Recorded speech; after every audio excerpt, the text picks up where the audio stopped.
anak-anak, assalamualaikum, selamat pagi semuanya. Bagaimana kabar kalian hari ini? Ibu harap kalian semua sehat-sehat saja ya. Sebelum kita belajar, marilah kita berdoa dulu. Baik anak-anak, hari ini kita belajar tema 5 pengalamanku, subtema 1 pengalamanku di rumah, pembelajaran yang ke-6. Nah anak-anak, kita lanjut ya. Coba perhatikan gambar yang ada di layar kalian. Kira-kira itu gambar tentang apa ya? Nah, di situ ada Benny dan sepupunya. Coba lihat bagaimana keadaan mereka berdua. Mereka sangat rukun ya pada saat bermain berdua. Nah, anak-anak, kerukunan dalam keluarga itu kira-kira termasuk sila yang keberapa ya? Coba tebak. Ya, menjaga kerukunan dalam keluarga termasuk ke dalam sila ketiga Pancasila. Ada yang tahu bunyi sila Pancasila yang ketiga? Coba kalian sebutkan.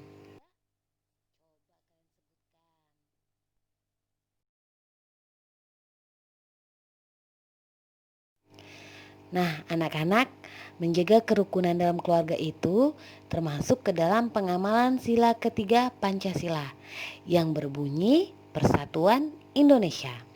Sila ketiga Pancasila mengajarkan kita untuk menjaga persatuan.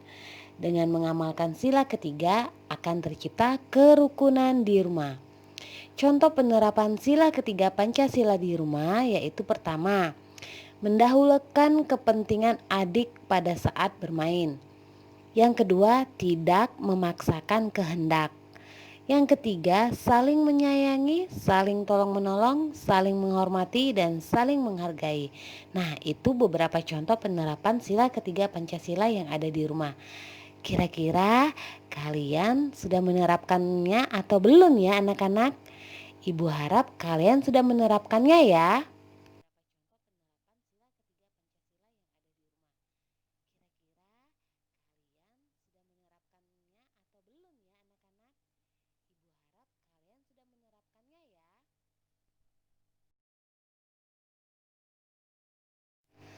Anak-anak, kemarin kalian sudah mempraktikkan cara membaca puisi dengan baik dan tepat.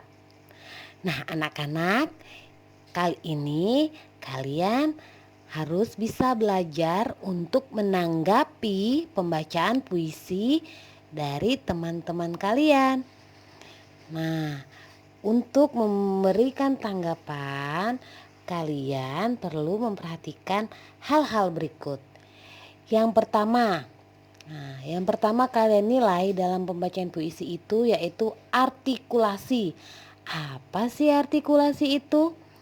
Artikulasi itu artinya kejelasan dalam pengucapan. Nah, pada saat membaca puisi itu sebaiknya setiap kata diucapkan harus jelas. Dan pada saat membaca puisi itu tidak boleh terburu-buru. Itu termasuk ke dalam penilaian artikulasi. Yang kedua, intonasi. Apa sih ya intonasi itu? Intonasi itu artinya ketepatan nada. Jadi pada saat kalian membaca puisi itu, suaranya jangan terlalu kencang dan jangan juga terlalu pelan. Jadi kalian harus bisa menyesuaikan nada ya. Yang ketiga, ekspresi. Ekspresi itu artinya raut wajah. Jadi kalau misalnya kalian membacakan sebuah puisi yang sedih, ekspresi kalian harus sedih. Kalau membacakan puisi yang gembira, ekspresi wajah kalian harus gembira. Ya. Jadi ekspresi itu harus digunakan sesuai dengan isi puisi.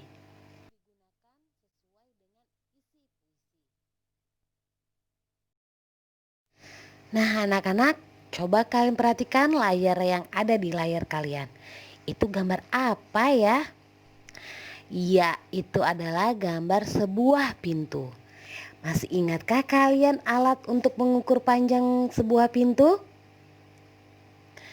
Iya, alat yang tepat untuk mengukur panjang sebuah pintu, kita bisa menggunakan sebuah meteran.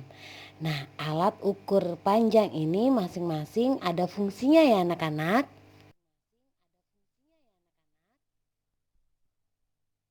Berikut penjelasan fungsi alat ukur. Yang pertama, penggaris. Nah, penggaris ini biasanya digunakan untuk mengukur panjang benda yang kurang dari 30 cm. Contohnya, pengukuran panjang buku tulis. Nah, anak-anak, jika kalian menggunakan penggaris untuk mengukur pintu, itu kurang tepat, ya. Yang kedua, meteran. Nah, meteran dapat digunakan untuk mengukur panjang benda yang lebih dari 30 cm. Contohnya, pengukuran panjang meja. Nah, panjang pintu tadi lebih tepat diukur dengan meteran. Karena biasanya rata-rata panjang pintu itu lebih dari 30 cm. Tidak mungkin kita akan menggunakan penggaris, ya kan? Yang ketiga, jangka sorong. Jangka sorong itu digunakan untuk mengukur panjang garis tengah atau kedalaman benda-benda berbentuk bulat atau lingkaran. Contohnya pengukuran garis tengah kelereng. Oke anak-anak?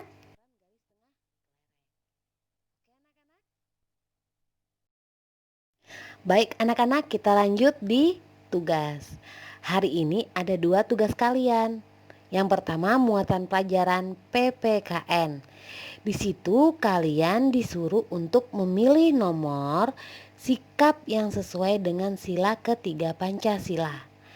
Gambar yang pertama itu ada 2 orang anak sedang bertengkar.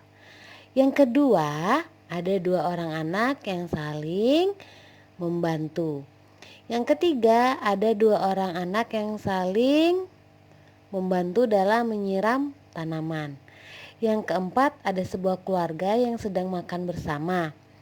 Yang kelima ada seorang kakak yang sedang mengajar adiknya. Yang keenam ada seorang kakak yang memberikan sebuah boneka kepada adiknya. Nah anak-anak, di situ kalian tentukan mana nomor yang sesuai dengan sikap sila ketiga Pancasila.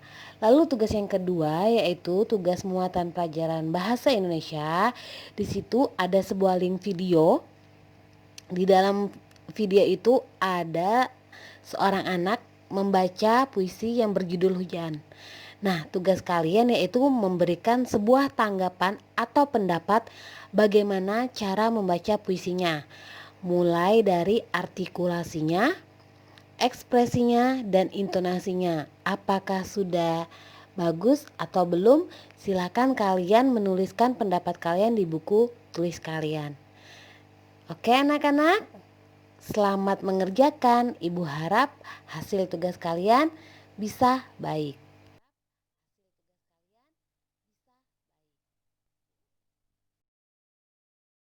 Demikian materi kita hari ini. Ibu harap kalian bisa memahami materi ibu dengan mudah. Jika ada materi yang belum kalian pahami, silakan tanyakan ke ibu ya. Karena ada pepatah, malu bertanya, sesat di jalan. Nah anak-anak, ingat patuhi protokol kesehatan dan jangan lupa untuk mengucapkan terima kasih kepada orang tua kalian yang sudah mendampingi belajar kalian hari ini. Ibu akhiri, wassalamualaikum warahmatullahi wabarakatuh. Sampai jumpa.